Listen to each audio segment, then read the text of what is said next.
Bonsoir à tous, bonsoir à toutes, bienvenue dans Tailgate, le live 100% NFL des équipes de The Free Agent. On se retrouve comme tous les jeudis à 21h pour parler de la preview du Thursday Night Football entre les 49ers et les Giants ce soir. Et aussi pour le débat du jeudi, vous en avez l'habitude, débat qui sera rediffusé ensuite en podcast à partir de demain avec deux de mes compères et vous, bien évidemment, dans le chat. Dans le débat de la deuxième partie d'émission, on parlera des équipes en difficulté depuis le début de saison. Et comme forcément on parle des équipes qui perdent, on ne pouvait faire autrement que d'inviter Arthur. Salut mon Arthur, comment ça va? Salut Flav, merci pour cette généreuse invitation. Oh bah de rien, Et ça nous bah, fait pour l'instant, plaisir. ça va. Après, ça va. Bizarrement, il y a pas Bertrand aujourd'hui. Non mais attends, Je me j'y demande viens, pourquoi. j'y viens. Ouh là là, me bouge pas, j'y arrive. Ah, Ouh là là, t'inquiète je pas. t'ai tendu la perche, pardon. Oh oui, oui. Non mais avant de saisir cette perche, je vais quand même saluer celui qui va passer un très bon week-end puisque son équipe aura gagné dès le jeudi. C'est Seb, notre fan des 49ers. Salut Seb, comment tu vas? Salut Flav, salut Arthur, bonsoir à tous les free agents qui ont retrouvé leur stylo pour signer des gros contrats. Alors, nous en venons au problème des fans des Giants. Euh, il s'agit, Je vois pas où est le problème. dans la rédaction de TFA, il suffit de se pencher pour trouver des fans des Giants. Il n'y a que ça. Ça se trouve aussi facilement que des pâquerettes dans un champ de pâquerettes. Et là, bizarrement, en ce jeudi où les Giants vont jouer contre les 49ers, et ben ils étaient tous en train d'aller dresser leur licorne. Vous voyez, il n'y en a pas un qui est venu, il n'y en a pas un. Alors il y en a un, c'est oui, non, moi je peux pas, je peux pas, je peux pas, je peux pas. Pas un. L'an dernier pour les playoffs, ils étaient tous là. Oui, oui, oui, oui, on vient, on vient, on vient. Et là, quand il s'agit de jouer les 49ers, il n'y a plus personne. Ne vous en faites pas, les amis, on ne les ratera pas quand ils reviendront. On ne les ratera pas. Je vous le dis tout de suite. Il y a un Saints Giants. Ils l'ont pas vu dans le calendrier, c'est trop loin pour eux. Il y a un Saints Giants au mois de décembre. Ils s'y attendent pas de ce qu'ils vont se prendre à ce moment-là. Ils savent pas. Le débat du jeudi qui va donc traiter aujourd'hui des équipes en difficulté, des équipes à 0 victoire, 2 défaites. Débat que vous pouvez faire avec nous ce jeudi soir sur Twitch, sur YouTube, dans le chat, et que vous retrouvez en podcast sur toutes vos plateformes préférées à partir de demain. Un débat qui va donc traiter de ces équipes à 0-2 parce que malheureusement, quand on commence la saison avec deux défaites et aucune victoire, on pourrait se dire c'est le début de saison, ça va aller, ce n'est que le début. Oui, mais il n'y a depuis que la NFL est passée à 14 équipes qualifiées en playoff, qu'une seule équipe qui a réussi, en partant d'un 0-2, à se qualifier en playoff, c'était les Bengals l'an dernier. Ils ont d'ailleurs tellement aimé faire ce record qu'ils recommencent cette année à partir à 0-2. Et c'est parce qu'en fait, ils aiment jouer avec un handicap du côté de Cincinnati. Et alors, c'est pire. La stat est encore pire quand on est à 0-3, ce qui montre l'importance encore plus grande du match de ce week-end pour ces équipes-là. Parce qu'à 0-3, depuis 2002, il y a eu 99 équipes qui ont commencé avec un 0-3 et seulement une seule s'est qualifiée en playoff, c'était les Texans en 2018. Autant dire que commencer à 0-3, c'est quasiment le gage d'avoir déjà sa saison terminée pour les playoffs. Mm. Et pourtant, on a 9 équipes qui sont à 0-2 après cette deuxième semaine de compétition. 9 équipes qui sont à 0-2, Seb, Arthur, mais pourtant qui sont pas forcément toutes mécontentes d'être à 0-2, parce qu'il y a quand même des équipes, on va pas dire qui visent la défaite, parce que le tanking n'existe pas en NFL. On est tous d'accord, ça n'existe pas. Mais est-ce qu'elle serait pas peut-être un peu heureuse quand même d'aller chercher le first pick? Et est-ce que ce serait peut-être pas une très bonne nouvelle finalement pour elle d'être à 0-2? Je pense aux Cardinals, je pense aux Texans, je pense pourquoi pas aux Panthers, je pense aux Bears. Les Broncos, c'est peut-être un peu plus compliqué que ça, parce que je suis pas sûr qu'ils Mm. visaient le first pick en début de saison, les Broncos. Tiens, on va commencer par eux, Seb. Les Broncos, qu'est-ce que ça t'inspire? Parce que eux, ils nous ont quand même tenté la semaine dernière contre les Commanders, le coup de on est mené, enfin non, on mène de 18 points, mais on tente un retour improbable sur une Hail Mary en dernier jeu, quoi. Qui réussit, mais qui réussit pas la conversion derrière. Euh, Les alors, Broncos, ils visaient vraiment le 0-2, je pense pas. Non, je pense. Alors, j'imagine pas une seule seconde Sean Payton viser le 0-2 et le first pick, ne serait-ce que pour des questions de fierté, honnêtement. Mais le jeu que tu as évoqué, moi, ça m'évoque vraiment quelque chose de prégnant avec cette équipe depuis le début de la saison. C'est un manque de discipline qui est absolument incroyable. À titre d'exemple, on a le onside kick qui est touché trop tôt en première journée. Tu as Will Lutz qui loupe toujours en première journée un field goal et une transfo contre les Raiders. Des pénalités qui leur coûtent des points et des possessions. Ça fait partie de ce qui les flingue. Et l'autre point sur le terrain qui les descend, c'est qu'on a Dr. Russell et Mr. Wilson, c'est-à-dire on a un QB qui tank complètement ses premières mi-temps, et puis qui redevient, on retrouve plutôt qui tank ses deuxièmes mi-temps alors qu'il a été étincelant en première mi-temps. Il passe statistiquement en première mi-temps, il passe de 97,1 de rating à 16,9 en deuxième en 2 journées. Il passe de 10,3 yards par tentative de passe à 5,3. C'est le jour et la nuit. On dirait que le type a 30 minutes de football en lui par semaine. Et puis une fois que le compteur s'est écoulé, terminé. Il n'y a plus rien. Et puis ils ont quand même perdu 2 matchs qui étaient, on va pas dire faciles, mais dans leur corde, Gagnable. gagnables, Ouais, voilà, génial, ouais. sur le papier. Et puis là, ils se retrouvent avec un Et à la calendrier maison. qui est à la maison. Ils perdent 2 Et là, matchs à la maison. il se retrouve avec un calendrier qui est assez piégeux parce que je crois il y a les Dolphins, il y a les Jets et les Bears. Ça semble. Alors, j'ai envie de te dire, ça semble être à leur portée, mais vu leurs prestations, bof. Et après, je crois qu'ils prennent Kansas City 2 fois en 3 semaines, l'aller et le retour. Ils sont dans une situation qui est pas facile et dans une poule qui n'est pas facile. Arthur, est-ce que tu les vois possiblement pouvoir remonter la pente? Il y a quand même une difficulté par rapport à l'an dernier pour les Broncos. On se rappelle que c'était une défense quand même très solide. Ça avançait pas en attaque l'an dernier du côté de Denver. Et là, cette année, on a l'impression que ça va un peu mieux offensivement, mais que défensivement, ça s'est un peu écroulé. Est-ce que tu es quand même optimiste pour la deuxième partie de saison? Est-ce que possiblement tu les vois un peu remonter l'affaire? Alors, en fait, dans leur match, il y a du bon, mais il y a du mauvais. Je crois que, corrigez-moi si je me trompe, mais je crois que face à Washington, ils menaient 21-3, c'est ça? 21-3, oui, c'est ça. Ouais, 21-3. Et au final, ils arrivent à perdre le match 35-33. Il y a un problème. Il y a 3 possessions d'avance. Tu finis par perdre de 2 points. On a du grand Russell Wilson en première mi-temps. Et puis après, il disparaît.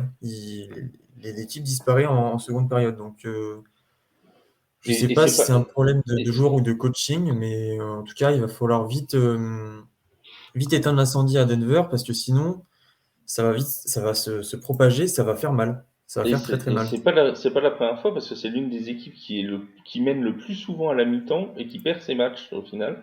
C'est ce que tu disais, t'as l'impression qu'ils jouent que 30 minutes en fait. Je crois que c'est 10 matchs qu'ils mènent à la mi-temps et qu'ils arrivent à perdre. C'est quelque chose d'assez incroyable. Parmi Mm. les équipes qui étaient plus pressenties pour faire une saison un peu compliquée, on retrouve les Cardinals de l'Arizona. Les Cardinals qui, mine de rien, on va pas dire qu'ils jouent excellemment bien, on n'ira pas jusque-là, mais dans leurs 2 défaites, que ce soit contre les Commanders ou contre les Giants, ils ont quand même mené au score pendant un moment. Ils ont été en position de gagner des matchs, alors que pendant un moment, on se disait, possiblement, ils vont partir vers une saison à 0-17. Alors, ce qui est toujours pas impossible, hein, à l'heure où on se parle. Mais il n'en reste pas moins que dans le contenu du jeu, c'est pas si inintéressant que ça quand même, Arthur, non? Oui, oui, honnêtement, les Cardinals, je les attendais pas forcément à ce niveau en début de saison. Je ne sais plus qui dans TF1 qui avait dit on va voir les 3 premiers points des Cardinals cette saison. Mais bon, du coup, il a dû se prendre une clim. Mais le premier match, dans mes souvenirs, ils le perdent de 4 points et le deuxième de 3 points. Donc, Ouais. après avoir mené, ce qui n'est quand même pas rien. Voilà. Mais après, Et faut. on rappelle qu'ils n'ont pas leur quarterback titulaire, quand même, que Oui, Kyler Murray justement, est toujours j'allais y sur le venir. plan. Il faut vraiment attendre de voir le retour de Murray pour voir ce que ça peut donner avec cette équipe. Mais non, pas si inintéressante que ça. C'est une équipe qui est certes dans la course au first pick, si on peut dire ça, mais qui peut ne pas finir comme la saison dernière. Je pense sincèrement qu'elle va le mieux, qu'elle vaut mieux cette équipe. Seb, toi, c'est pareil, tu penses que finalement, on se serait peut-être un peu trompé et que bah, ça vaudrait plutôt pas mal, ça vaut mieux que ce qu'on pensait, les Cardinals? Il y a du contenu. C'est moins vide que ce que l'on pouvait redouter en l'absence du titulaire derrière le centre. Parce que, mine de rien, Joshua Dobbs, il fait un bon travail de remplaçant. Alors, c'est pas une attaque qui va dynamiter les terrains tous les week-ends, loin de là, mais je crois que son taux de complétion, il est quasiment à 69% de réussite. Il n'a pas lancé une interception. Il n'y a pas beaucoup de quarterbacks qui peuvent s'en vanter en deuxième journée. Je crois qu'il a perdu un fumble contre les Commanders, mais c'est pas pire. Il a couru pour des first downs. Il a couru pour 3 first downs, notamment une course de 23 yards contre les Giants. Je lisais sur ESPN, ils écrivaient, ils faisaient une meilleure imitation de Daniel Jones et pour moins cher en plus que lui. Euh, alors ça joue beaucoup, ça joue beaucoup. Oui, on va quand même pas rater nos copains des Giants. Euh, Ça joue beaucoup en passe courte. Zach Ertz, il a beaucoup de boulot. Je crois il a été visé 18 fois en 2 matchs, ce qui est énorme. Euh, James Conner, dont on disait que c'était pas un foudre de guerre, il a quand même couru ses 100 yards dimanche dernier. Donc il y a du contenu. C'est trop juste pour réellement gagner et tu as l'impression que quelle que soit l'équipe en face, l'opposition sera de toute façon trop importante. Mais ce ne sont pas des matchs vides. Et on rappelle que les Cardinals auront 2 choix lors du premier tour de draft de l'an prochain, puisqu'ils ont le leur et ils ont aussi celui des Texans de Houston, qui avaient trade up lors de la draft 2023. Donc ils vont avoir quand même 2 choix qui potentiellement seront intéressants parce qu'on va parler des Houston Texans juste après, mais aussi sont à 0-2. Ça peut leur donner 2 excellents choix de draft pour reconstruire cette équipe des Cardinals. On parle des Texans. Les Texans, eux. Go. Oui, vas-y, tu voulais ajouter un truc, Arthur? Non, pardon, j'ai juste dit go. Ah, d'accord, t'as dit gauche. Je croyais que tu voulais Pardon. ajouter quelque chose. Je suis Pas de désolé. souci. Ouais, ouais, Il y parce a que aucun- t'as pas encore compris que c'était lui qui te donnait des ordres, hein, Flav. Ah oui, oui, non, mais bon. Il Offensive valide Rookie mes, of the Year. il valide mes questions. Bon, enfin bon, Voilà. on Non, se mais voilà, chargera des Bengals dans quelques instants, c'est pas un souci. non, il prend son club de couleur à cœur. Hein. Donc on parle de ces Texans avec un CJ Stroud. Je sais pas ce que vous en pensez, Seb, tiens, tu vas me dire ce que tu en penses, mais c'est difficile à évaluer quand même CJ Stroud parce que il y a ses stats et puis il y a sa ligne offensive. Il a quand même mangé 11 sacs depuis le début de saison. On peut pas dire qu'il soit mis dans des conditions optimales pour débuter. Alors on dit oui, il est peut-être pas aussi bon que ce qu'on attendait, mais il est quand même pas mis dans les meilleures conditions. Il n'est pas mis dans les meilleures conditions. 11 sacs, dont 6 encaissés contre Indianapolis. Il a une offensive line, donc quasiment tous les starters, ou du moins une majorité, sont à l'infirmerie. Le running game, il est inexistant. C'est 2,5 yards par carry. Donc, Ce qui est CJ étonnant Stroud, parce que Damian Pierce l'an dernier avait sorti une sacrée saison quand même. Donc, ouais, mais si devant ça pousse pas, eh ben mon oui, cher oui, Flav, eh oui. si ça pousse pas et qu'il y a pas que les gaps se s'ouvrent pas, Allez-y, allez-y, poussez les avants de Houston. les avants de Houston, exactement. C'est compliqué, même si tu as un running back qui agite ses crayons derrière.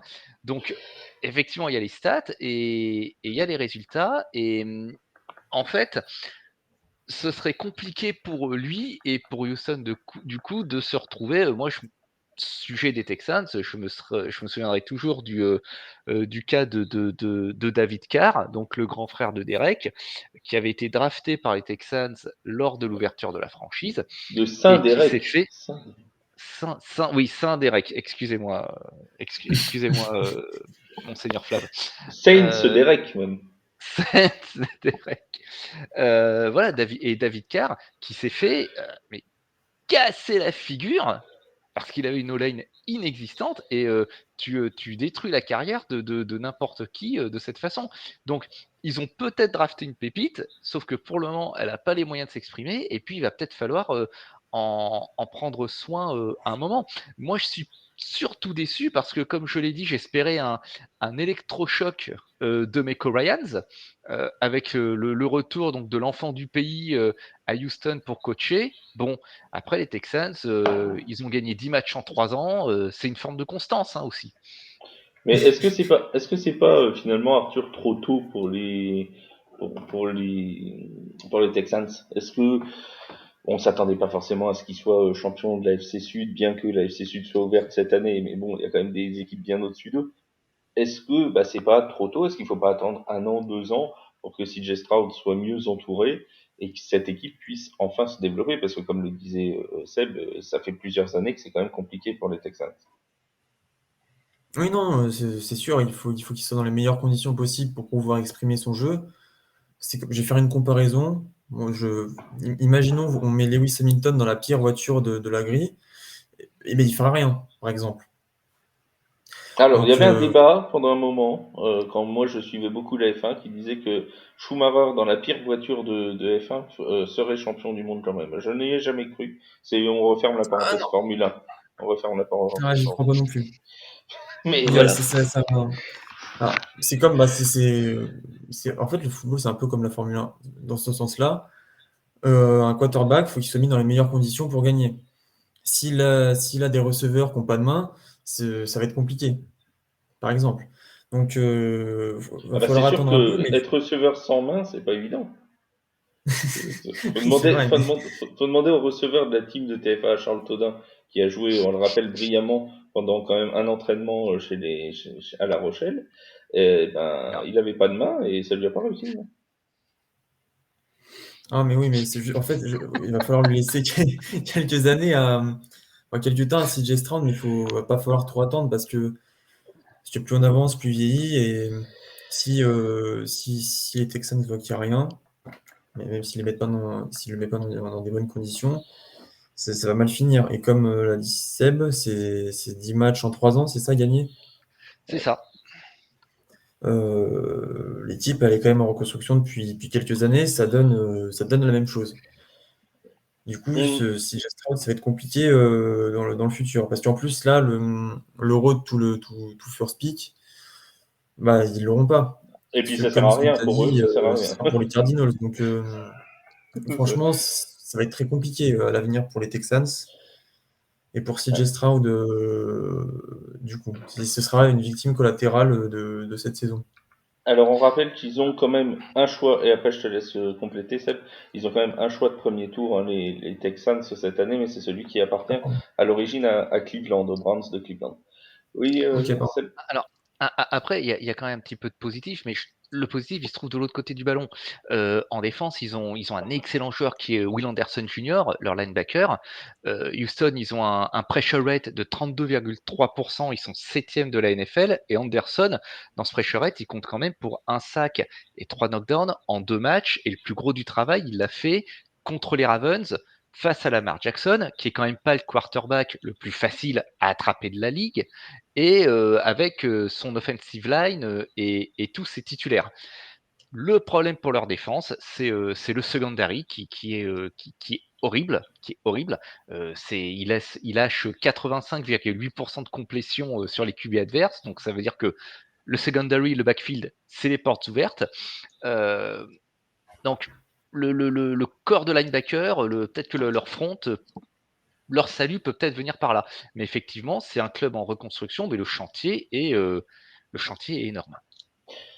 On a parlé du numéro 2 de la draft, parlons du numéro 1, Bryce Young, chez les Panthers, qui lui aussi est à 0-2 après 2 matchs de division perdus, ce qui rend peut-être, on en reparlera avec Cincinnati après, mais ce qui rend peut-être les choses encore plus compliquées, parce que quand tu as 2 défaites déjà au sein de ta division, ça va corser forcément les choses, puisque tous ceux qui nous suivent le savent, mais on le rappelle, c'est quand même le champion de division qui se qualifie. Donc vaut mieux gagner ces matchs de division, c'est déjà un bon point de départ.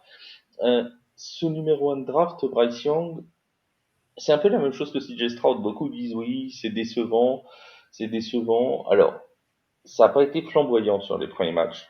On va se mettre d'accord. Pour avoir suivi le match contre les Saints notamment, c'est quand même pas si ridicule que ça. La défense des Saints fait partie, on va dire, allez, ouais, je vais être méchant avec la défense des Saints. Des top 10, du top 10 de la ligue. On aurait presque pu les mettre en top 5, mais après ça va se discuter. Donc on va le mettre dans les top 10 de la ligue. Et il fait quand même une deuxième partie de match plutôt intéressante. Après, c'est sûr que ça a été compliqué pour lui comme de l'autre côté. Mais j'ai l'impression quand même que de cette équipe des Panthers, on peut en tirer quelque chose. Ils perdent pas de beaucoup lors de matchs contre les Falcons et les Saints. La défense, notamment contre la Nouvelle-Orléans, a plutôt bien tenu. Ils ont mis sous pression Derek Carr quasiment en permanence, alors même qu'ils ont des blessés. Je pense à Jesse Horn, par exemple, dans leur backfield défensif. Donc il y a quand même des blessés. Ils ont perdu en plus Shaq Thompson pour la saison. Et là, c'est Bryce Young maintenant qui est blessé, qui ne s'est pas entraîné. Arthur, je crois que tu as eu une news pendant l'émission comme quoi Andy Dalton serait le starter, c'est ça? Pour la Ouais, prochaine c'est ça. semaine. Et, du coup, c'est dommage pour Bryce Young. Ça va le priver d'un match, ça va le priver d'acquérir de l'expérience en plus, sachant qu'en plus, ce match de dimanche, c'est contre les Seahawks, je crois. Oui, c'est Oui, ça. c'est ça. Et c'était un match entre guillemets atteignable pour les Panthers, mais c'est bon, c'est vrai que c'est dommage. C'est dommage parce qu'en plus, là, je trouve que la machine se mettait en route du côté des Panthers et de Bryce Young. Donc, il va falloir Oui. voir voilà, quand il reviendra, comment il réagira, comment tout cela va se passer. Est-ce que finalement, Seb, c'est pas dans les équipes qu'on a citées, celle qui serait le plus loin de pouvoir avoir le first pick, celle qui finalement jouerait presque le mieux depuis le début de saison, malgré toutes les blessures qu'ils ont? Alors, si on se limite aux équipes candidates au first pick, effectivement, ils sont peut-être les plus loin, puisque comme tu le soulignais, ils ont quelques raisons d'espérer, en particulier en défense. Après, Bryce Young, ça reste un rookie. Il fait quand même 2 matchs de suite à moins de 5 yards par tentative de passe. Il a déjà encaissé 6 sacs. Ça fait beaucoup, ça secoue son homme. Il a lancé 299 yards en 2 matchs. C'est pas terrible. Et alors, le saviez-tu? C'est le plus petit total lancé pour un rookie, pour un first pick, depuis Alex Smith, ce qui ne nous rajeunit pas. Hein. Non. Donc, Enfin, Arthur était pas né, mais pour voilà, nous, Arthur ça ne nous était pas né, rajeunit donc pas. nous, ça ne nous rajeunit pas. Aïe. Euh, il, il a besoin de progresser. Bon, ça, c'est une évidence. Mais une fois de plus, gardons à l'esprit que c'est un rookie. Il aurait besoin de s'appuyer sur Myles Garrett et sur un jeu de course qui tienne un petit peu la route. Ils ont marqué 27 points en 2 matchs contre des adversaires de division. Et puis là, ils ont un calendrier qui arrive, qui est pas drôle, parce que je crois qu'ils prennent Seattle, Détroit et Miami, et ces 3 clubs prétendant aux playoffs. C'est peut-être les plus loin, mais ce qui arrive là dans les 3 semaines, ça va peut-être pas améliorer leur fiche. Ce qui va peut-être les sauver, ce sera peut-être les matchs intra-division, justement, parce que il semble pas incroyable de les voir prendre au moins un match contre les Buccaneers, pas Mm. forcément incroyable non plus de les voir surprendre soit les Saints, soit les Falcons au retour, si on s'en fie au niveau affiché par les équipes en ce début de saison. L'équipe suivante qui est à 0-2, alors elle, je sais pas si elle est heureuse ou pas. Elle, pour le coup, je me pose la question. C'est les Bears de Chicago. Est-ce qu'ils sont heureux ou est-ce que Pardon. Alors plus rien ne va chez les Bears de Chicago. Ça part dans tous les sens cette affaire. J'ai l'impression que ça fait un an que ça part dans tous les sens, mais que ça s'éparpille encore plus. Il y a des ramifications dont on ne s'attendait pas. Et alors hier, on a eu le coordinateur défensif qui a fini par démissionner. Il était déjà parti pour raison personnelle la semaine dernière. Hein, c'était Matt Eberflus qui appelait les jeux défensifs. Là, il a démissionné complètement, donc on présume que ça va être l'entraîneur principal qui va, jusqu'à nouvel ordre, appeler les jeux défensifs. On a notre ami Justin Fields qui dit, de toute façon, si je performe pas bien, bon, c'est la faute du coach. Bon, Ah, il y a une bonne ambiance. Le groupe d'accord, vit bien. sympa. Hein, oui, le groupe vit bien. J'ai envie de poser cette question, Arthur, elle va être large, mais comme ça tu pourras répondre ce que tu veux. On va faire n'importe quoi avec les Bears comme ils font avec leur franchise. Euh, Ils vont où ces Bears? Ils vont first pick. Honnêtement, c'est très décevant. Aussi bien l'équipe que Justin Fields. Certes, il a lancé pour 427 yards, j'ai noté, mais il s'est quand même intercepté 3 fois. On entend des entre guillemets louanges de Justin Fields, mais on dit qu'il court bien et tout, mais même là, le jeu à la course, il a disparu pour Justin Fields au cours des 2 derniers matchs. C'est Ouais, c'est de la 59 faute de yards. son coach. La faute du Ah oui, coach, il pardon. t'a dit. Pardon, T'as j'ai pas rien dit compris. alors. Oui. C'est le coach qui dit de pas courir aussi. C'est ça le truc. Non, mais déjà, quand on commence à avoir cette ambiance dans une équipe, on sait qu'on est mal parti. Quand on commence à dire, ouais, si je fais pas ça, c'est à cause de lui, nanana, nanana, on part direct sur des mauvaises bases. Si vous êtes fan des Donc, Bears et que vous êtes dans le chat, n'hésitez surtout pas à nous dire si vous comprenez quelque chose à votre franchise. Ça nous fera plaisir d'en discuter avec vous. Parce que nous, ça fait longtemps qu'on a arrêté d'essayer de comprendre. Euh, oui. Mon cher Seb, en plus, j'ai oublié l'affaire Claypool qui visiblement n'était pas très impliqué sur les jeux en semaine 1. Qu'est-ce que j'ai oublié d'autre? Le fait qu'ils perdent contre des adversaires qui possiblement, bah c'est un peu comme les Broncos, étaient quand même gagnables en début de saison quand tu te dis ils jouent les Packers qu'on n'attendait pas forcément à un niveau très haut après le départ d'Aaron Rodgers et ils jouent les Buccaneers qu'on n'attendait pas à un niveau très haut après le départ de Tom Brady. Ça semblait sur le papier plutôt faisable. Et pourtant, on a l'impression qu'effectivement, à part le first pick, ils vont pas à beaucoup d'endroits. Ben, voilà, ils ont eu le first pick la saison dernière. C'est de sérieux candidats pour cette saison. On va pas se le cacher. Ils sont écrasés par les Packers et les Bucks avec Baker Mayfield ce soir-là qui fait une des meilleures pertes de sa carrière. On aurait cru qu'il était candidat pour le MVP. Et puis, ils doivent aller à Kansas City, hein. Je vous le Ouais, rappelle. oui, c'est vrai qu'il faut. Donc, Alors, j'ai adoré, tiens, on va en parler parce que cette déclaration m'a fait mourir de rire cet après-midi.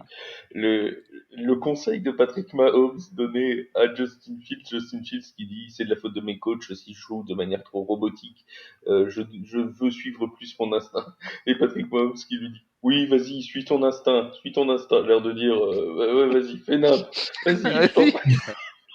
Alors, fais-toi confiance, vas-y, Alors, file. tu vois, sur ce point-là, je suis assez partagé. Parce que je ne sais pas si vous avez jeté un œil au match de la semaine dernière, mais effectivement, Justin Fields, je pense qu'il a vraiment eu pour consigne de jouer comme un quarterback de Oui, poche. oui, je Et, pense. et enfin, ça s'est vu parce qu'on l'a vu complètement emprunté.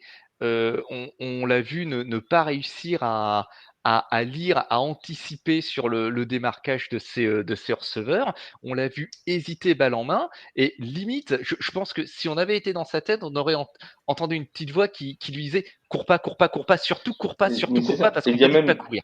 il y a Et même eu un il avait l'air montage paralysé, quoi. c'est ça, il y a eu un montage qui a été, enfin un montage, une sélection de séquences qui a été faite Mm, sur trois snaps offensifs. On voit qu'il y a un espace pour qu'il court. L'an dernier, il se serait engouffré dedans.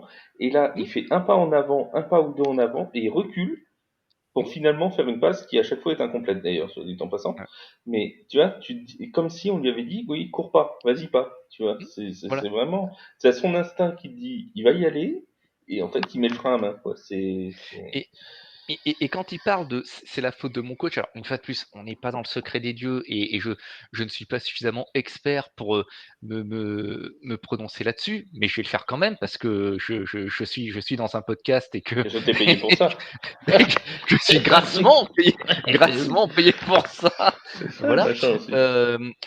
On a ce débat depuis le début de la saison. Est-ce que Justin Fields c'est un quarterback qui court ou est-ce que c'est un running back qui lance? On a aussi ce débat sur la dangerosité de ce type de jeu pour les quarterbacks, mais c'est aussi un atout.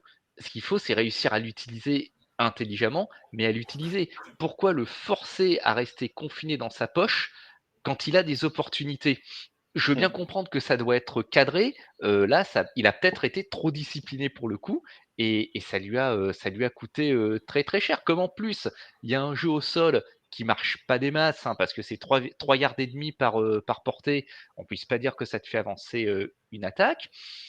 Tu as aussi des appels de jeu étranges. Dimanche dernier, une screen pass dans leurs 5 yards et ça se termine en pick 6. Qui lance une screen pass dans ses propres 5 yards?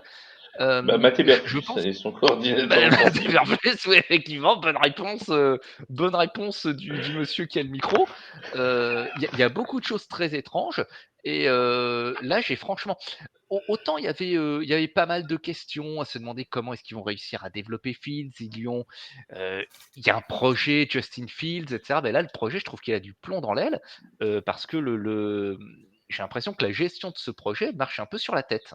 Justement, tiens, une question en un mot pour vous deux. Si ils arrivent à aller chercher le first pick, enfin s'ils finissent first pick, on est tous d'accord que normalement Caleb Williams sera choisi en premier. Est-ce qu'ils vont aller chercher Caleb Williams euh, et donc potentiellement remplacer Justin Fields, ou est-ce que vous les voyez plutôt faire comme l'an dernier, à savoir trade down pour laisser quelqu'un d'autre à leur place aller chercher le first pick? Parce qu'on rappelle quand même qu'ils avaient le first pick en 2023, hein, avant de le trader à Carolina. Seb, est-ce que tu les vois prendre Caleb Williams ou tu les vois redonner leur first pick à quelqu'un d'autre? Ça serait quand même un sacré message envoyé, hein, qui prennent Caleb Williams. Ça serait, Dans les et puis deux ce serait sens, parce que s'ils le ah prennent oui. pas, ça fait quand même 2 fois qu'ils trade down pour laisser Justin Fields, non?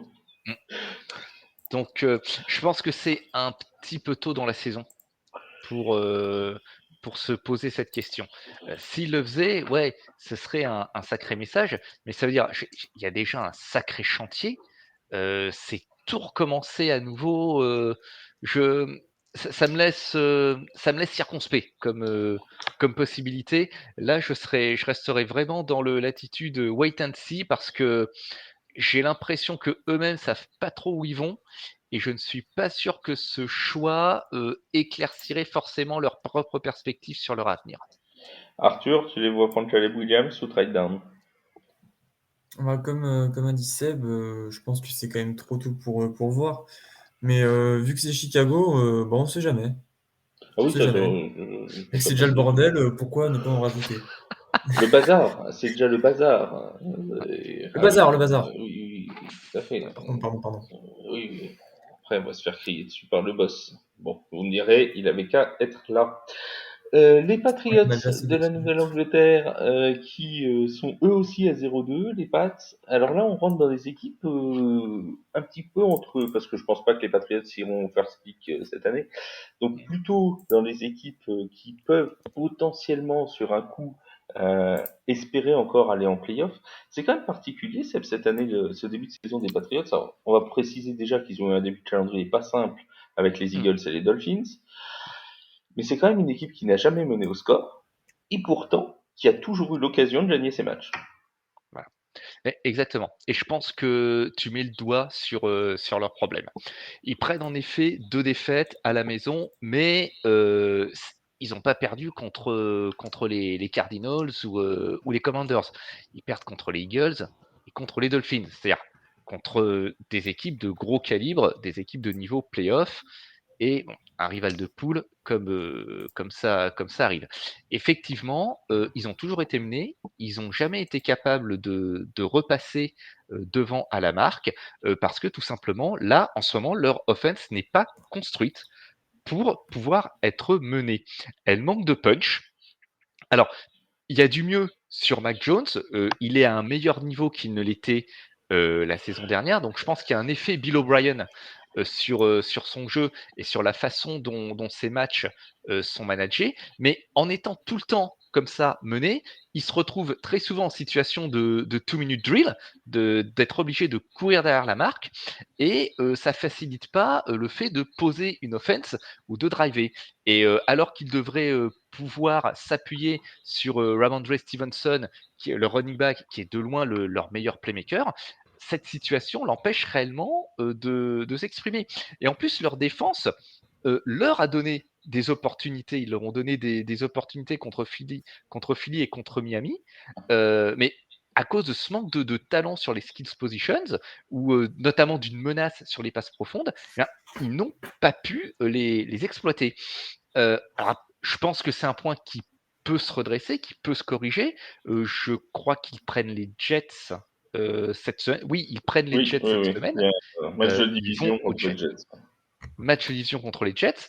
Alors, je pense que c'est faisable pour eux, mais il faut que eux, ils ont besoin de gagner. Les Patriots ce week-end, ils ont besoin de gagner parce que c'est une rivalité de division.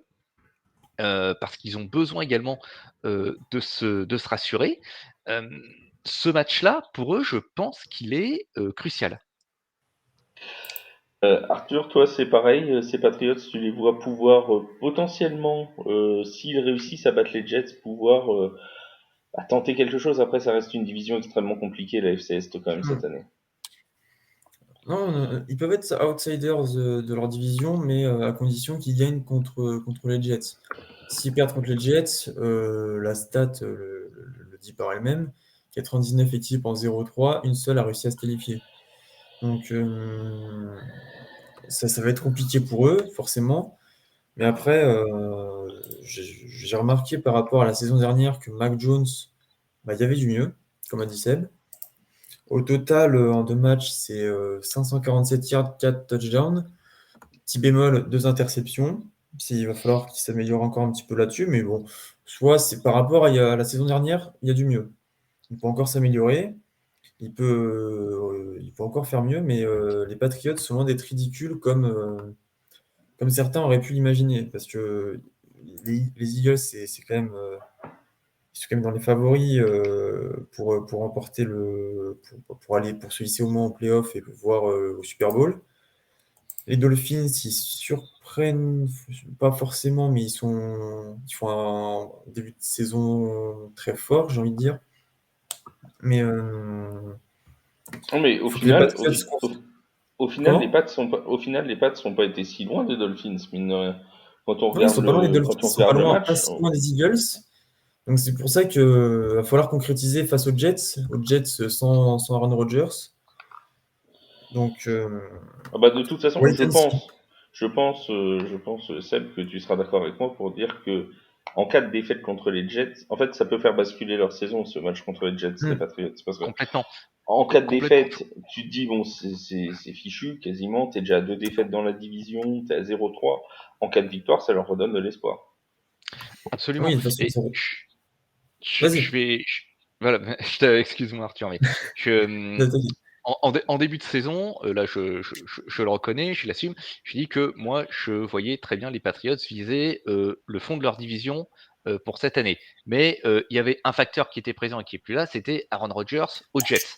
Moi je voulais Oui. croire au projet, maintenant il n'y a plus d'Aaron Rodgers et les Jets ils redeviennent candidats à ce fond de division également. Alors de là à dire que les Patriots accrochent les playoffs, il y a une marche qui est un peu haute que je me permettrai pas encore de franchir, c'est trop tôt, mais effectivement, je le redis, ils ont besoin de gagner et ce match de dimanche contre les Jets, ça, comme tu le disais, ça va être un tournant de leur saison. Ça peut faire ou défaire leur saison. On va parler des Bengals parce que je vais garder les deux dernières équipes qui s'affrontent ce dimanche pour la fin de l'émission. Les Bengals de Cincinnati, on en a parlé déjà lundi dans le débriefing. Tous les jours. On va en reparler là un peu plus rapidement, puisqu'on a déjà traité du sujet lundi et qu'il n'y a pas grand-chose de neuf à ajouter, si ce n'est peut-être l'état de santé de Joe Mm. Burrow. Arthur va nous donner les derniers développements parce que il a le numéro de portable personnel de Joe Burrow, qui ne manque pas de l'appeler à chaque fois qu'il se touche le mollet. Ces Bengals de Cincinnati, est-ce que finalement, lundi, c'est leur match de la dernière chance. Est-ce que s'ils sont à 0-3 et qu'ils perdent contre les Rams, alors ils ont tenté de mettre un maillot blanc pour pas qu'on les reconnaisse, avec un casque blanc et tout, ils se sont dit peut-être que comme ça, on ne reconnaîtra pas. Est-ce que ce match de lundi contre les Rams, c'est presque du win or go home pour les Bengals, Arthur? Le match de lundi va définir la saison. Euh, Parce que déjà, il y a un facteur à prendre en compte, c'est Joe Burrow. Est-ce que Joe Burrow sera là ou non? Parce que pour l'instant, si vous ne le savez pas encore, mais il est incertain pour le match. Même aujourd'hui. Aujourd'hui, j'ai écrit quelques trucs dessus, mais Ouais. Et puis à c'est chaque fois qu'on a une nouvelle, c'est une nouvelle, c'est pas une nouvelle, quoi, avec Joe Burrow. C'est bah, Zach Taylor qui te il y a du dit, progrès, oh bah, mais oh bah, on comment? verra bien. Zach Taylor qui dit, bah, on verra bien. Joe Burrow qui vient en conf de presse qui dit, oh bah, we'll see, nous verrons. Oui, bah oui, merci Joe, ça ne nous aide pas. Non, mais Mec, pour à un l'instant, a priori, il y a moment, du positif, mais déjà, les Bengals avec Joe Burrow, bon, qui est certes limité avec sa blessure de cet été au camp d'entraînement, bah, c'est pas très très bon, mais si en plus ils mettent Jack Browning, qui n'a pas réussi une passe en NFL, ils vont droit dans le mur. Même alors s'il a des receveurs, il en a réussi, mais il les a jamais complétés. ça c'est bête. Bah oui. Il a fait Mais ça peut 50% du Euh, toujours, travail. oui, ça peut toujours être lancé dans les bras du receveur adverse, c'est déjà pas mal. Dans les bras du non, mais défenseur, ça peut être bien. après, ils peuvent miser sur la malédiction du Monday Night Football en plus à Cincinnati. Oui, alors, oui. C'est-à-dire que je ferais pas jouer Joe Burrow, moi, connaissant la malédiction du Monday Night en ce moment. Et je serais eux, je le garderai pour Non, mais ce lundi-là. surtout qu'en prime time, Cincinnati, ils ont souvent des problèmes avec l'équipe adverse. Toi, Tagovailoa qui Oui, se c'est fait vrai. une Oui. commotion ou Damar Hamlin Ou et son Damar arrêt Hamlin, cardiaque. oui. Bon, Par on va pas exemple, oui. espérer évidemment Matthew Stafford reste chez toi, de hein. blessure. Ouais, Euh, attention à lui. Mais les Bengals ils jouent leur saison et en plus c'est pas une équipe qui va être facile à traiter comme elle l'était il y a un an. Les Rams, ils font un début de saison encourageant. C'est une victoire, une défaite, un match loin d'être ridicule face aux Niners. Un receveur, Nakua, Oui, Puka Nakua. Puka Nakua. Pukanakua. J'ai pas envie de dire de bêtises. Si, Donc si, Puka c'est ça. Nakua qui est impressionnant. Il est dans le top 5 je crois, des receveurs enfin, en termes Oui, de ah oui, yards oui, oui, même dans le à la top 3, je réception. crois. Donc là, ça va être un challenge pour l'attaque, en prenant en compte que Joe Burrow soit là, et pour la défense, qui s'est un petit peu trop relâchée dernièrement, et qui souffre forcément de la perte de leur safety Von Bell et Jesse Bates. On fera bien évidemment la preview de ce match lundi à 21 h entre les Rams et les Bengals. Seb, juste une question. En réponse très rapide, est-ce que tu les vois, comme l'an dernier, partir de 0-2 et se qualifier en playoff? Il y aurait eu Joe Burrow à 100%, je t'aurais dit oui. Je t'aurais dit oui, ça va se redresser. Sauf que là, on ne sait pas s'il y sera. Et s'il n'y est pas, ça va être d'autant plus compliqué. Ce que tu disais, les déclarations autour de son état de santé qui sont des réponses qui n'en sont pas, ça ressemble beaucoup à de la méthode Coué, tu vois. Tu as l'impression que tout le monde se dit non, mais c'est bon, il va bien, il va bien, il va bien, il va bien. Ils essaient de se convaincre qu'il va bien. Et je vais être un petit peu. Alors, une fois de plus, toujours facile à dire dans notre position, nous derrière notre écran et dans notre petit fauteuil. Mais si c'est ce qui devait arriver, s'il devait se priver de Joe Burrow pendant 1, 2, 3, 4 semaines, ils se seront mis dans cette situation eux-mêmes. Fallait le laisser au repos en début de saison, quitte à laisser filer 2, 3 matchs, en sachant parfaitement qu'il y avait les ressources pour remonter ce déficit. Là, ils sont réellement au pied du mur. Euh, et là où j'aurais donné un pronostic très favorable avec la présence de Burrow contre les Rams, je serais beaucoup plus mesuré si Burrow est absent lundi prochain. Parce que les Rams, effectivement, c'est une équipe dont le roster n'est pas forcément le plus talentueux sur le papier, mais on l'a vu lors de leurs 2 premières rencontres, ils sont prêts à se battre comme des chiffonniers pour arracher un match. Et ils le feront face aux Bengals. Juste Et une en petite... plus, Oui, vas-y. En plus, même si Joe Burrow joue, on aura quand même été dans l'incertitude jusqu'à quelques jours avant. Donc, ça veut pas dire que s'il joue, il sera à 100%. Il sera quand même Il restera restreint. court C'est comme dans les d'entraînement, premiers voilà. matchs. Donc, là, la situation, ouais, ils sont dos au mur et c'est très difficile de gérer ça. Juste une petite aparté qui n'a rien à voir avec les équipes à 0-2 puisqu'ils sont à 2-0. On vient d'apprendre la blessure peut-être et la possible fin de saison de Trevon Diggs pour les Cowboys de Dallas. Il vient de se blesser à l'entraînement, possible rupture des ligaments croisés et Aïe. il aurait donc une saison terminée pour le cornerback des Cowboys. Une très très grosse perte dans la défense de Dallas. Visiblement, c'est déjà confirmé, hein, donc il va passer une IRM, mais la fin de saison est à craindre pour Trevon Diggs, blessure à l'entraînement dans un 1 contre 1 apparemment. Voilà. Pour, Ça, Ça c'est peut dur pour les être Cowboys. ça peut être un la très très game grosse tuile. changer pour leur saison. Ouais, grosse tuile. Ouais, très Ouais, parce grosse que la tuile défense, pour. elle était impressionnante sur les 2 premiers matchs. C'est 10 points pris, je crois, Ouais, en 2 c'est matchs. ça. Ouais, Et donc voilà, ça va être une grosse perte pour Dallas, ça va faire mal pour eux. c'est certain. Les amis, on continue avec ces équipes à 0-2, il nous en reste deux. Et ce match qui se profile dimanche, on en reparlera dimanche à 17h30 avec Yaya et je crois c'est Seb et Arthur d'ailleurs, qui sont là avec Ils Yaya sont en dimanche. première en red zone. Voilà, ce sera après un Red Zone. Un Yeah. match très attendu entre les Vikings du Minnesota et les Chargers de Los Angeles.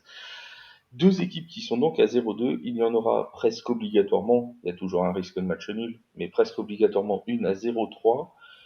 On va commencer par les Vikings. Les Vikings, on a l'impression, Seb, que c'est un peu l'extrême opposé par rapport à l'an dernier. L'an dernier, ils gagnaient tous leurs matchs serrés, de moins d'une possession. Cette année, ils les perdent. Est-ce que ça peut les faire passer de tout l'un à tout l'autre? L'an dernier, on disait peut-être qu'ils ne valaient pas aussi bien que leur bilan le laissait afficher. Est-ce que cette année, ils vont pas valoir aussi mal que ce que le bilan sera à la fin de la saison? C'est pas impossible. C'est pas impossible. On s'attendait à une forme de régression, justement, puisque, je vais le rappeler, mais les Vikings, la saison dernière, première équipe de l'histoire à 12 victoires ou plus, avec un différentiel de points négatif. Ils ont encaissé sur la saison 3 points de plus qu'ils n'en ont marqué. C'est absolument fou. Par contre, on s'attendait quand même pas qu'ils commencent par une défaite à domicile à Tampa Bay. Et leur problème, c'est leur force, c'est leur attaque. C'est pas assez diversifié. Ils ont lancé 88 fois, ils ont couru 26 fois.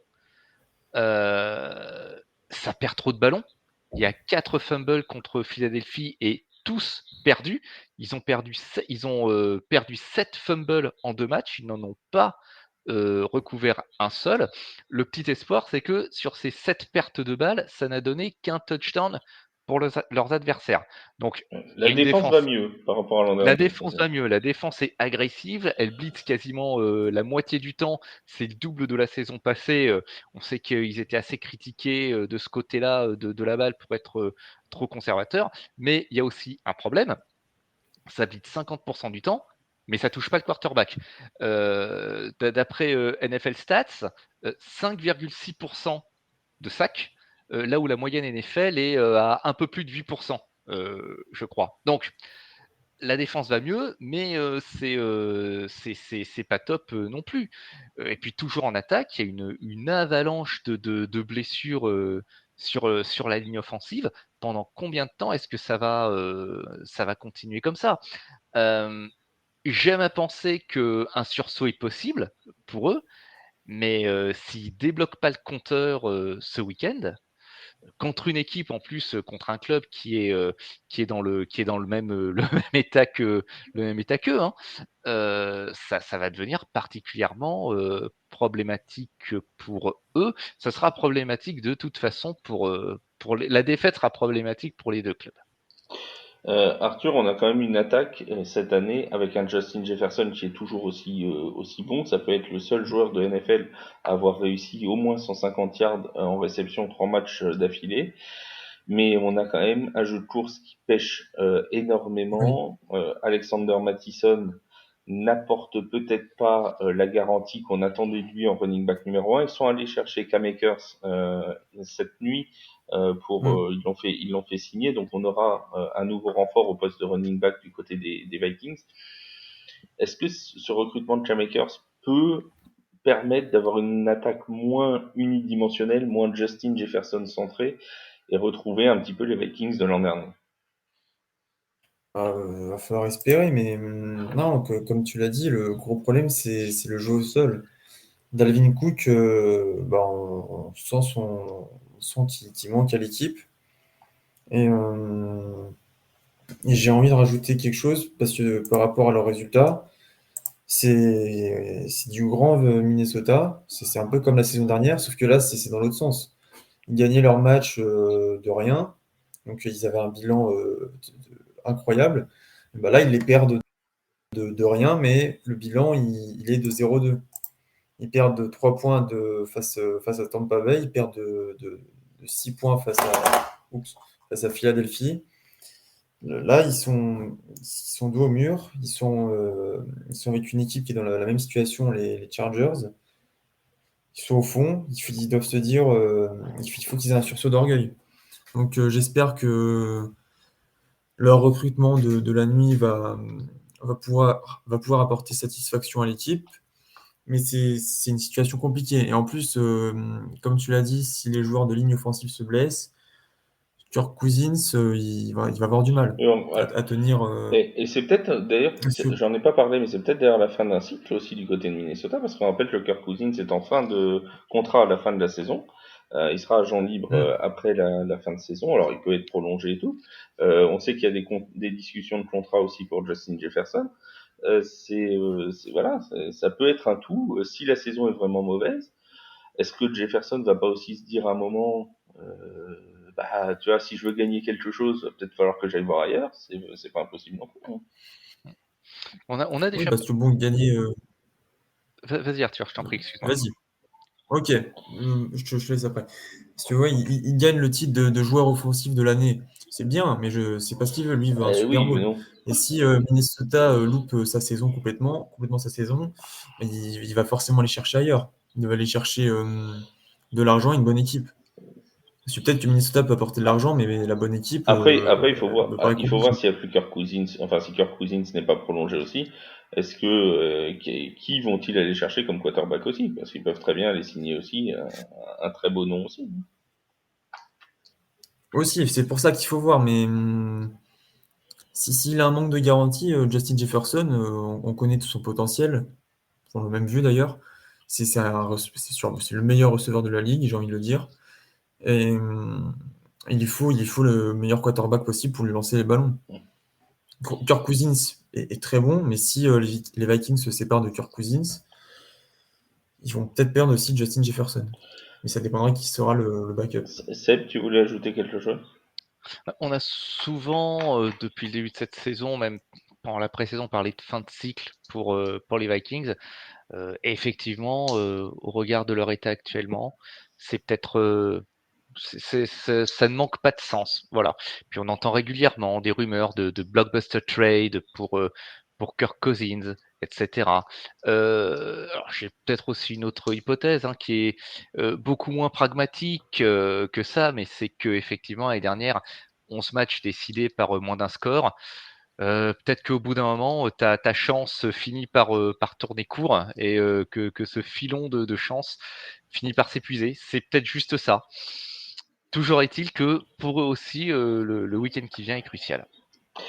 Et le week-end sera aussi crucial pour les Chargers de Los Angeles, qui seront donc en visite dans le Minnesota, puisque les Chargers sont à 0-2. Alors eux, dans un registre complètement différent, et notamment on parlait des Patriots tout à l'heure, c'est diamétralement opposé chez les Chargers, parce que eux mènent au score, mais ne parviennent pas à gagner les matchs. Est-ce qu'il y a une lueur d'espoir pour ces Chargers? Est-ce qu'on se dit finalement, ils gagnent, enfin ils perdent, pardon, mais en étant plutôt bons? Est-ce qu'on pourrait pas se dire, finalement, ça va bien finir par passer, Seb? Euh, ça finira par passer si un jour ils arrivent à resserrer leur défense. Je me souviens que je crois que est-ce que c'est dimanche, est-ce que c'est lundi où notre ami Bertrand, donc qui est un fan des Giants, qui n'est pas là ce soir alors que les 49ers affrontent les Giants précisément, je tiens à le repréciser à nouveau. Donc notre ami Bertrand nous disait que les Chargers, ils ont marqué 52 points en 2 matchs, ils n'ont pas perdu un ballon, et pourtant ils ont perdu leurs 2 matchs. J'ai envie de répondre, oui, mais si ta défense, elle encaisse 53 points, tu as toujours beau jeu d'en marquer 52. Et c'est le problème de ce club. Ils ont un gros souci de défense. Ils sont incapables de faire ce que le defensive coordinateur Brandon Staley arrive d'habitude à faire, c'est-à-dire à forcer les QB à jouer sur les checkdowns pour empêcher les gros jeux. Ils lâchent 10,3 yards par tentative de passe en moyenne. Alors eux aussi, voilà, le backfield, c'est portes ouvertes. Là, ils prennent Minnesota, ils prennent les Raiders, ensuite ils prennent Dallas et Kansas City.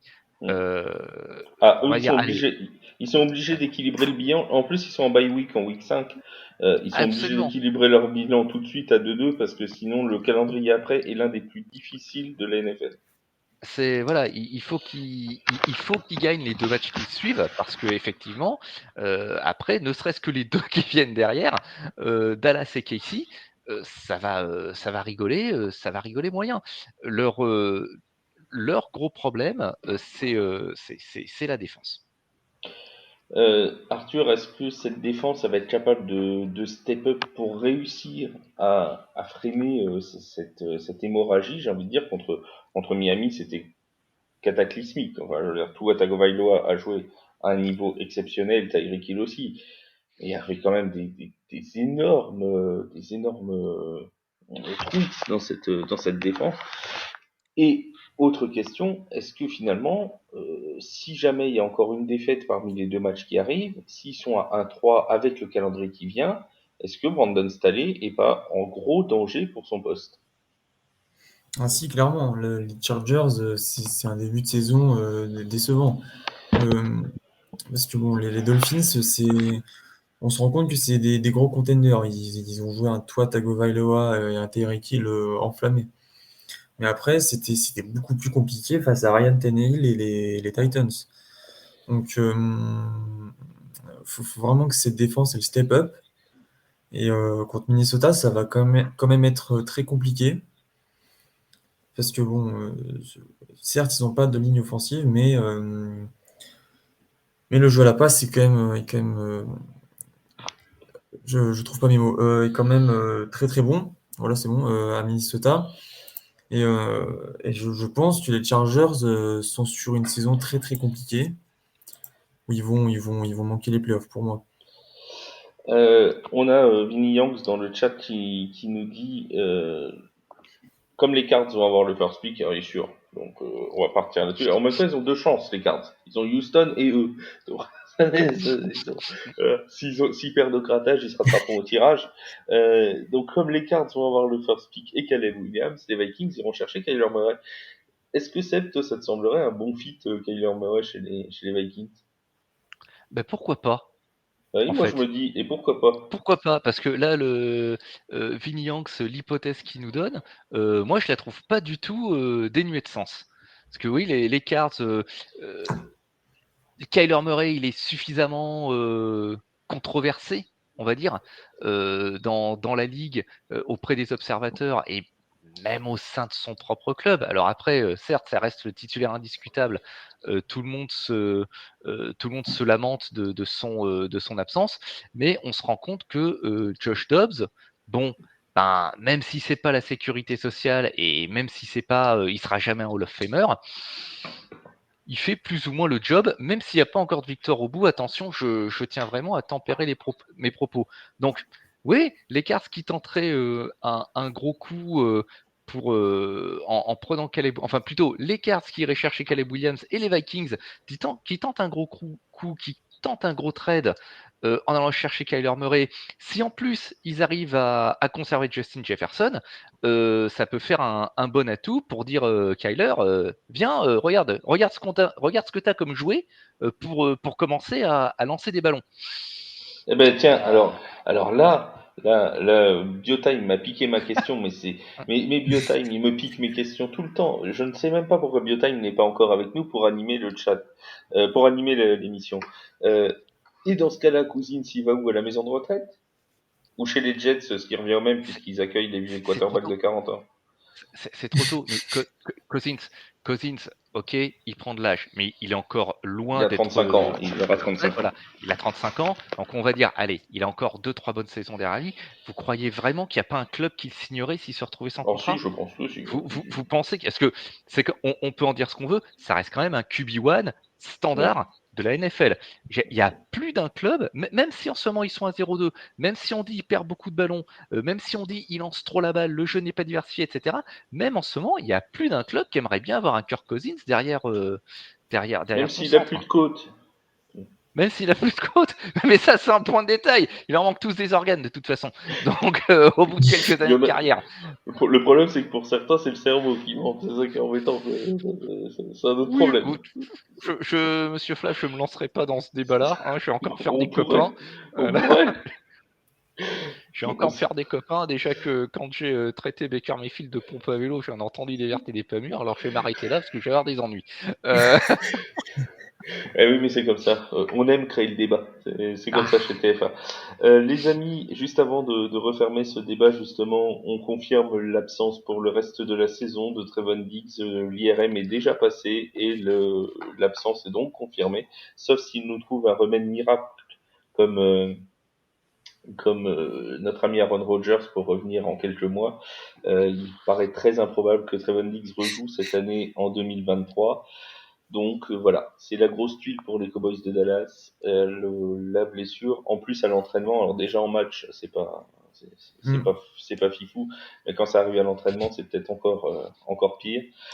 Voilà, donc la grosse blessure, on rappelle, rupture des ligaments croisés pour Trevon Diggs, qui sera donc absent toute la saison pour les Cowboys. Une réaction, Seb? la tuile. La je tuile. Voilà. j'en vois pas d'autres hein, pour lui et les Cowboys. Alors même si les Cowboys en défense, on sait que leur force c'est le pass rush.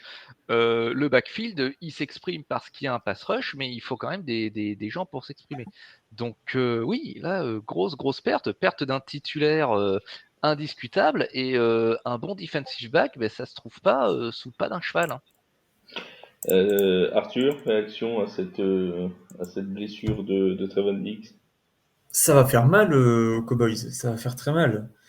Oui, c'est un très bon joueur, c'est oui, titulaire indiscutable. Maintenant, il va falloir apprendre à se passer de Dix pendant la saison.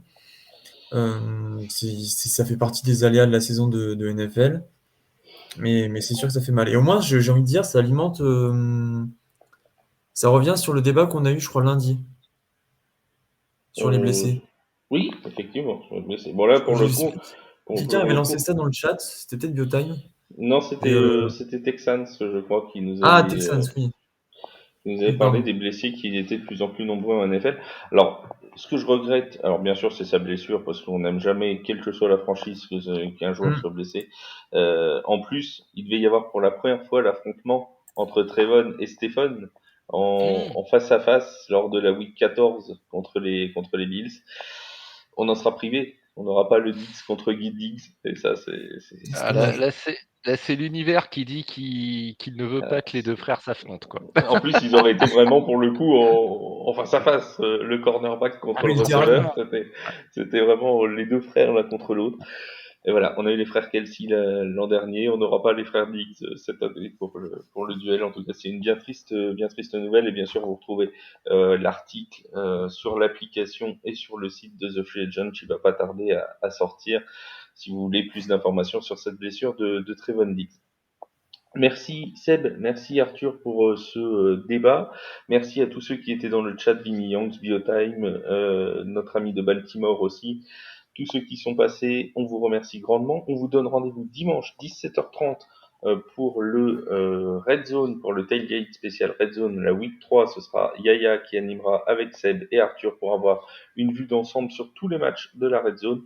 En attendant, n'oubliez pas de télécharger l'application de TFA disponible sur iOS et sur Google Play. On se retrouve très vite pour de nouvelles aventures de NFL.